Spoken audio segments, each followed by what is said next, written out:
हमारा ये जो बैच है इसमें आपको 3 जो न्यू क्रिमिनल लॉज हैं, भारतीय न्याय संहिता बीएनएस, भारतीय नागरिक सुरक्षा संहिता कब का है, क्या कहते हैं शॉर्ट में, बीएनएसएस, और भारतीय साक्ष्य अधिनियम बीएसए, ये तीनों जो क्रिमिनल लॉज हैं इनको मैं आपको पढ़ाने वाला हूं इस पूरे बैच के अंदर। ठीक है, तो हम स्टार्ट कहां से करते हैं, तो स्टार्ट करते हैं बीएनएस से, आज भारतीय न्याय संहिता से। पहले सब्सटेंटिव लॉ स्टार्ट करते हैं। मैंने क्या बोला, सब्सटेंटिव लॉ। तो सब्सटेंटिव लॉ होता क्या है, ठीक है, सब्सटेंटिव लॉ। देखिए मैं हिंदी इंग्लिश दोनों में पढ़ाऊंगा, जो हिंदी वाले हैं वो प्लीज माइंड ना करिएगा, मैं दोनों तरीके से आपको पढ़ाने वाला हूं, क्लियर। तो प्लीज बिल्कुल भी परेशान होने की नीड नहीं है। कोई भी चीज समझ नहीं आए आप तुरंत मैसेज कर सकते हैं यहां पर, ठीक है। सब्सटेंटिव का मतलब होता है मौलिक विधि। मौलिक विधि हम बिल्कुल जीरो से स्टार्ट करने वाले हैं, ठीक है, बिल्कुल जीरो से, और जीरो के पीछे भी ले जाऊंगा आपको मैं। मौलिक विधि का मतलब क्या होता है, या सब्सटेंटिव लॉ का मतलब क्या होता है, तो उसकी दो चीजें होती हैं। क्या, ऐसा लॉ जो किसी के राइट और लायबिलिटी को डिसाइड करे।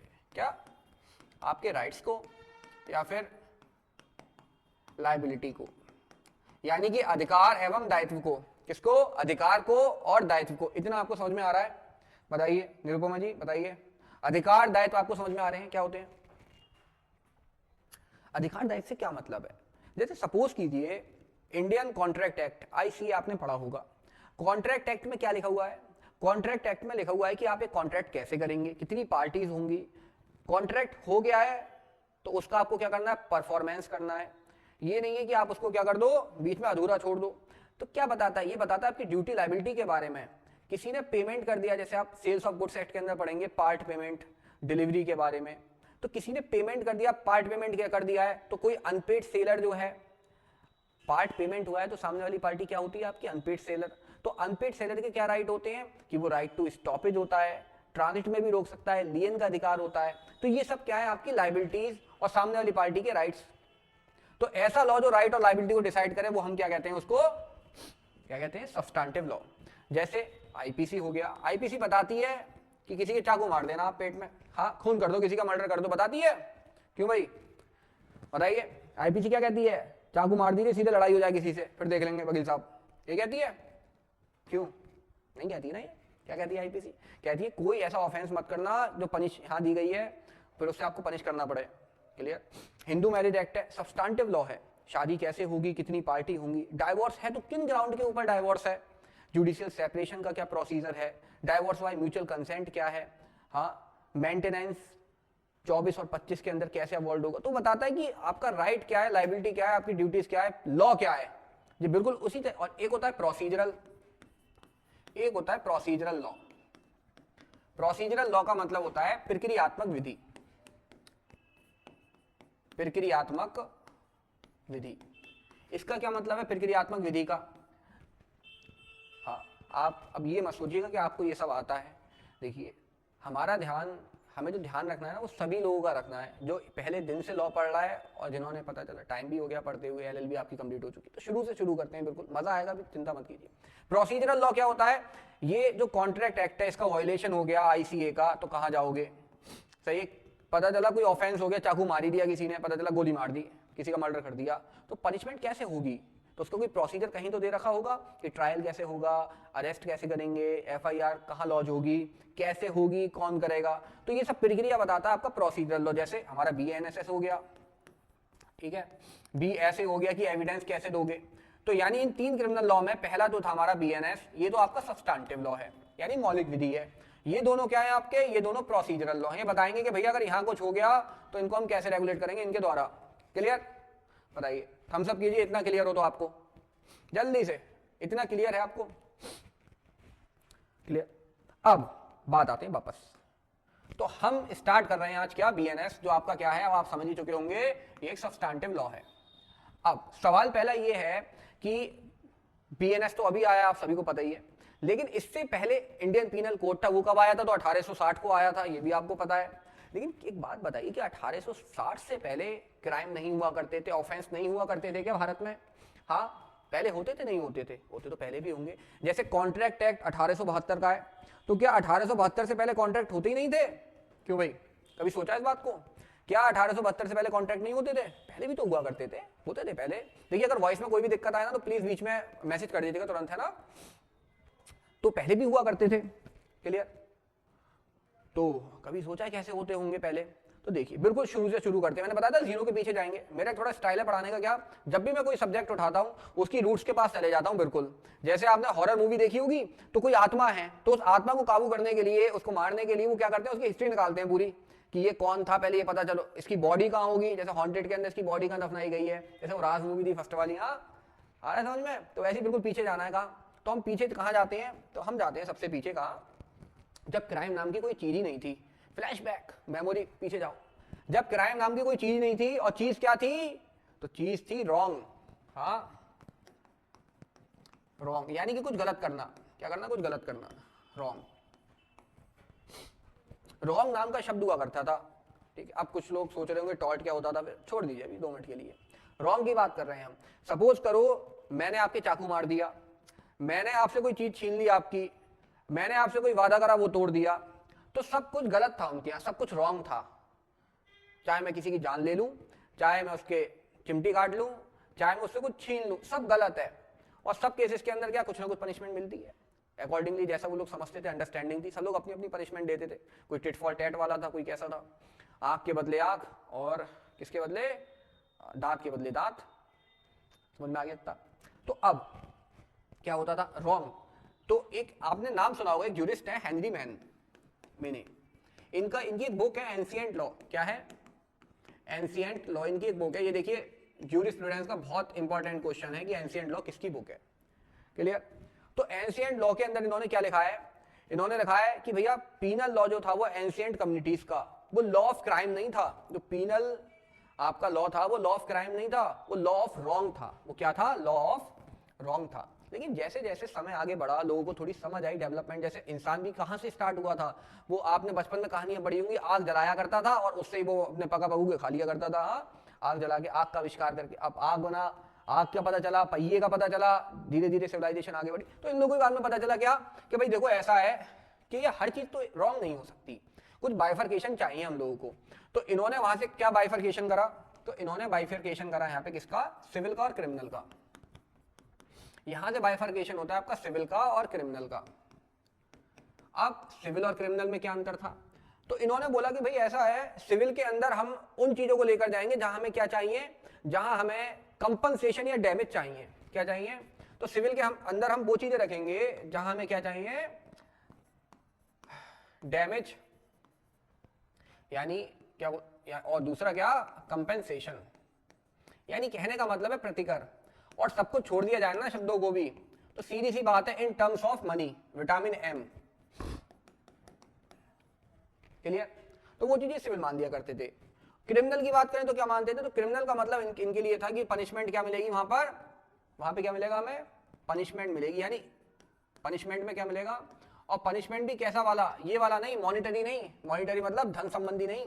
यहाँ पे पनिशमेंट मिलेगी कैसे? इम्प्रीजनमेंट के तौर पर। किसके तौर पर? इम्प्रीजनमेंट के तौर पर। इम्प्रीजनमेंट कारावास हो गया, डेथ पेनाल्टी हो गई, ये सब चीजें, ठीक है। तो यहाँ पे पनिशमेंट मिलेगी, वहां पे डैमेज कंपनसेशन मिलेगा।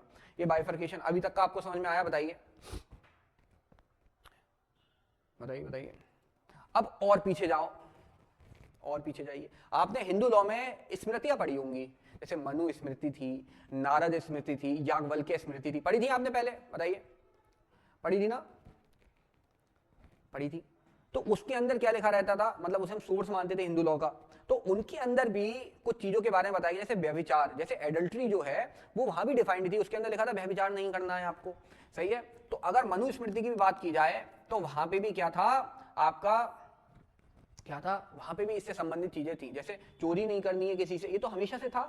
हाँ, थेफ्ट नहीं करना है आपको, चोरी नहीं करनी है, एडल्ट्री नहीं करनी है, रॉबरी नहीं करनी है, ये सब मनुस्मृति के अंदर अलग अलग शब्दों के अंदर लिखा हुआ है, सब लिखा हुआ है। मनुस्मृति आज की है, कब की है मनुस्मृति? सब। और आप गाय गाय फिर रहे हो 1860 की आईपीसी आ गई साहब, आईपीसी आ गई 1860 की। उससे पहले भी ये था। देखिए एक व्यक्ति है, अब मैं नाम नहीं लूंगा, छोड़ो। उनका एक कहना क्या था? उनका कहना था कि लॉ कुछ भी नहीं है। कहोगे ये क्या कह रहे हो आप? लॉ कुछ भी नहीं है का मतलब ये है कि लॉ हमारे किसमें है? हमारे बीच ही अवेलेबल है, हमारे आसपास है। चीजों को कनेक्ट कर लो, वही लॉजिक। अगर आप लॉजिक समझ गए तो लॉ समझ गए, आप आसपास से कनेक्ट कर गए तो लॉ समझ गए। तो क्या था, मनुस्मृति में भी था, याज्ञवल्क्य, ये सारी स्मृतियां। इसके बाद ये तो चलो हिंदू अगर लॉ की बात करें तो ये हो गई। इसके बाद अगर मुस्लिम लॉ की बात करी जाए तो उनके अकॉर्डिंग कुछ पर्टिकुलर टाइप के ऑफेंसेस हुआ करते थे। पर्टिकुलर टाइप के ऑफेंसेस हुआ करते थे। पर्टिकुलर टाइप से क्या मतलब है कि उन्होंने कुछ कैटेगरी बनाई थी कि अगर तुम ऐसे ऐसे अपराध करोगे तुम ऐसे ऐसे सजा देंगे। जैसे ऑफेंसेस अगेंस्ट, ऑफेंस किसके विरुद्ध, अगेंस्ट, किसके अगेंस्ट, तो सबसे पहले था गॉड। गॉड का मतलब है अल्लाह के विरुद्ध आपने क्या करा है, उनके विरुद्ध अपराध करा है। हाँ, अल्लाह के विरुद्ध अपराध करना क्या मतलब है, जो उन्होंने मोहम्मद साहब ने जो मना करी है काम करने को, जैसे क्या कुछ चीजें, जैसे शराब का सेवन नहीं करना है, जुआ नहीं खेलना है, मोटा मोटा मुझे ज्यादा तो नहीं पता है, थोड़े बहुत तो पता ही है। और जैसे वो क्या कहते हैं कि आपको वो कर्ज कह रहे हैं कि पैसा उधार पे नहीं देना, वो जो इंटरेस्ट मिलता है ना, जैसे ब्याज कहते हैं, तो ब्याज माना लेना हराम माना गया है, ठीक है, मोहम्मद साहब के अकॉर्डिंग। तो अल्लाह के विरुद्ध अपराध करना, तो ऑफेंस अगेंस्ट गॉड हो गए। इसके बाद ऑफेंस अगेंस्ट हो गए स्टेट। किसके अगेंस्ट, स्टेट के अगेंस्ट ऑफेंस। देखिए जब नींव डल जाएगी ना तो ये बिल्डिंग मैं ले जाऊंगा 20 माले पे, क्योंकि 20 चैप्टर है इसके अंदर, 20 माले जाना है, इसीलिए पढ़ा रहा हूँ ये सारी चीजें, जिससे कि आपको कहीं कभी दिक्कत ना आए समझने में चीजें आई कहां से। 1860 से तो कोई भी पढ़ा लेगा खड़ा होके कि 1860 आ गया साहब, फिर ये आ गया 2023 के अंदर। क्लियर है यहां तक मामला। और स्टेट का मतलब क्या, राज्य, जिस राज्य में आप रहते थे। जैसे पहले रियासतें होती थी, सल्तनतें होती थी, तो किसी की सल्तनत में कोई चीज अपराध है, कहीं नहीं है। जैसे इंडिया के अंदर कुछ चीजें अपराध हैं, यूएसए में नहीं है, दूसरी कंट्रीज में नहीं है, ठीक है। इसके बाद तीसरी कैटेगरी थी आपकी offences against private individual. Private individual का मतलब क्या है, प्राइवेट इंडिविजुअल का मतलब है कि भाई प्राइवेट को क्या बोलेंगे हिंदी में, हाँ, अरे प्राइवेट हम और आप लोगों के बीच आपस में कोई अपराध करना, तो वो भी क्या माना गया था, वो भी अपराध माना गया था इनके द्वारा, ऑफेंसेस, ठीक है, क्राइम माना गया था। इतना आपको समझ में आ गया कि पीछे से जब आगे बढ़ रहे हैं बिल्कुल जीरो से लेके, तो कैसे कैसे डेवलपमेंट हो रहा है क्राइम का, ऑफेंस का। इसके ये हो गया, बताइए समझ में आ रहा है यहां तक।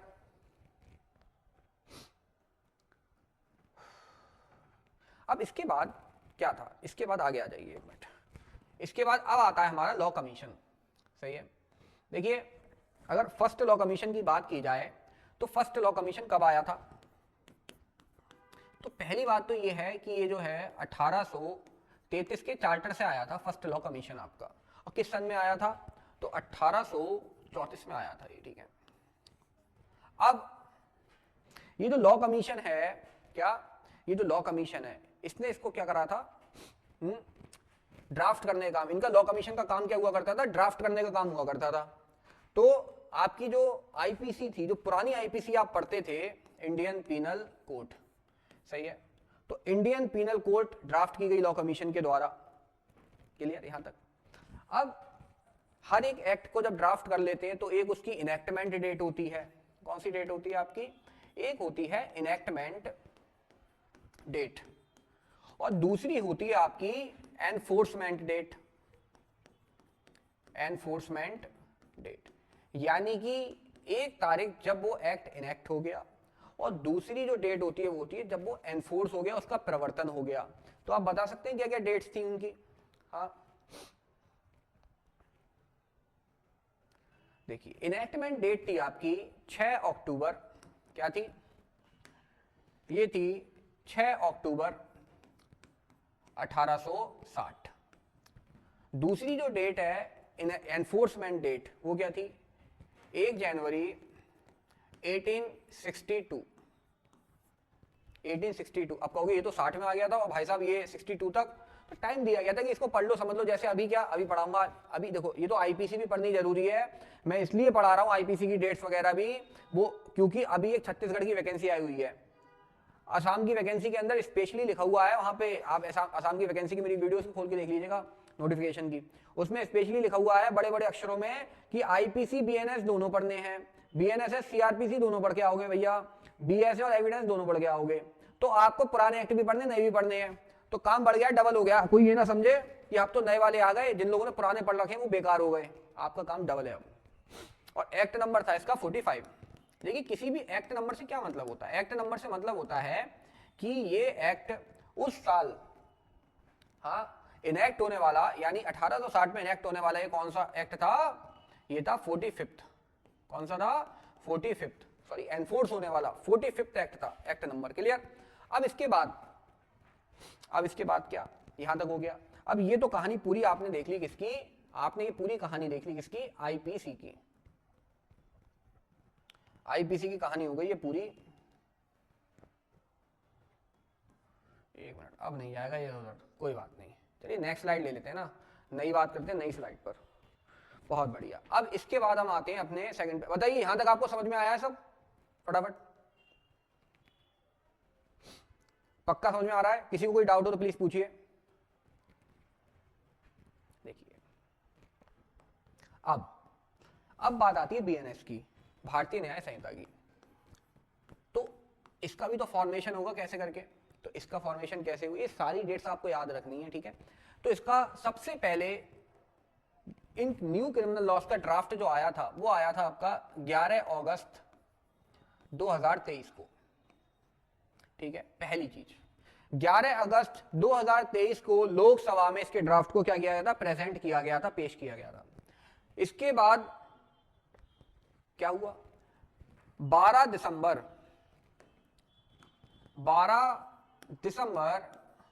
2023 को इसको फर्स्ट ड्राफ्ट जो था ना आपका, ये जो फर्स्ट ड्राफ्ट था, पहला वाला ड्राफ्ट जो था, इसको क्या कर लिया गया, विड्रॉ कर लिया गया। क्या कर लिया, इसको विड्रॉ कर लिया। सब लोग बहुत खुश थे, विड्रॉ हो गया, चलो बवाल कटा, नए कौन पड़े, ये पुराने वाले ये चलो हमारे बच गए। लेकिन तुरंत बाद क्या हुआ, इन्होंने सेकंड ड्राफ्ट उसी दिन पेश कर दिया, सेकंड ड्राफ्ट, ठीक है, पेश हो गया इसी तारीख में जी, बिल्कुल उसी तरह हुआ। क्या वो 26 जनवरी पे एक हाथ में लड्डू दिए, पूरा डब्बा दिया, आप बड़े खुश, एक और दिया और ज्यादा खुश, और दूसरा हाथ आगे करके लाओ बेटा इधर से, इधर इस हाथ से दे दो, ऐसे करके इसको इधर को लाओ, अब देखते रह गए क्या हुआ, ये वो हिसाब हो गया, ठीक है। अब इसके बाद 20 दिसंबर 2023 को ये आपके जो बिल थे ये लोकसभा से पास हो गए। इसके बाद 21 दिसंबर 2023 को ये राज्यसभा से भी पास हो गए। अब लोकसभा से राज्यसभा से पास हो गए तो कहाँ जाएंगे, प्रेसिडेंट साहब के पास जाएंगे। तो 25 दिसंबर 2023 को ये कहाँ पहुंच गए, हमारी प्रेसिडेंट साहिबा के पास पहुंच गए। हाँ, किसके लिए, एसेंट के लिए, उनकी एसेंट के लिए, और उनकी एसेंट मिल गई क्या, 25 दिसंबर को एसेंट मिल गई। इसके बाद और क्या डेट होती है एक, अब ये तो हो गई इनेक्टमेंट का पूरा प्रोसीजर, आपने यहां से यहां तक देख लिया। अब बात आती है एनफोर्समेंट डेट की। एनफोर्समेंट डेट कौन सी है, ठीक है। एनफोर्समेंट डेट है आपकी 1 जुलाई 2024, ये आपकी एनफोर्समेंट डेट। ये सारी डेट्स आपको प्लीज याद रखनी है, याद कर लीजिएगा इनको, ठीक है। 1 जुलाई 2024 को एक्ट इनेक्ट हो गया। अब इसके बाद टेबल बनाते हैं छोटी सी, इधर लिखते हैं आईपीसी, ये है आईपीसी और ये है बीएनएस, ठीक है। आईपीसी हो गया और बीएनएस हो गया। अब क्या, तो अब इसके अंदर देखिए पुरानी वाली जो आईपीसी थी उसमें चैप्टर टोटल कितने थे, तो चैप्टर थे 23। नई वाले बीएनएस के अंदर चैप्टर कितने हैं, चैप्टर हैं 20, ठीक है। टोटल चैप्टर कितने हैं, 20 हैं। इसके बाद सेक्शन कितने थे आईपीसी में पुरानी वाली, ये थे 511। बीएनएस के अंदर कितने हैं, कितने हैं बीएनएस के अंदर, 358 सेक्शन, 358, 358। एक्ट नंबर पुराने वाले आईपीसी का 45 था और बीएनएस का भी हमारा 45 है। बताइए डिस्टिंक्शन समझ में आया आपको, बताइए बताइए साहब, इतना समझ में आ गया आपको। अब देखिए क्या होता है, यहां पे हमने एक एनफोर्समेंट डेट लिख रखी है, ठीक है। ये एक एडिशनल इंफॉर्मेशन मैं आपको दे देता हूं, आप भी याद रखोगे क्या बात बताई सर ने, ये आपको कोई नहीं बताएगा, जो मैं बता रहा हूं बात आपको। किसी भी एक्ट के एनफोर्स होने का सिस्टम अलग अलग होता है, और ये सिस्टम डिटरमाइन कहां से होता है, तो ये सिस्टम डिटरमाइन होता है आपका जनरल क्लॉज एक्ट से, जनरल क्लॉज एक्ट से। इसका एक सेक्शन 5 है, कौन सा सेक्शन है, सेक्शन 5 है इसका सेक्शन 5 ये बताता है इसका सेक्शन 5 जो है वो क्या बताता है, वो ये बताता है कोई एक्ट एनफोर्स कब से माना जाएगा, कोई एक्ट एनफोर्स कब से माना जाएगा। क्या तरीका होता है, पहला तरीका तो ये है कि भाई ये लिखा होगा कि this act shall B enforced, this act ये एनफोर्स होगा, शैल बी एनफोर्स्ड किस डेट से, हाँ पर्टिकुलर किसी डेट से, जैसे 1 जुलाई हो गया 2024 हो गया। क्लियर। दूसरा कह रहा है कि भाई this act shall be enforced on the date या ऑन द डे जो स्टेट गवर्नमेंट या सेंट्रल गवर्नमेंट आपको बताएगी उस दिन, तो जिस दिन उन्होंने वो तारीख बता दी उस दिन से एनफोर्स हो जाएगा। लेकिन सपोज कीजिए कि ये लिखा हुआ है और कोई डेट एनफोर्स, कोई डेट बताई नहीं गई सेंट्रल गवर्नमेंट के द्वारा, स्टेट गवर्नमेंट के द्वारा, तो कब से इसको एनफोर्स मानोगे बताओ, सोचा कभी, कब से मानोगे?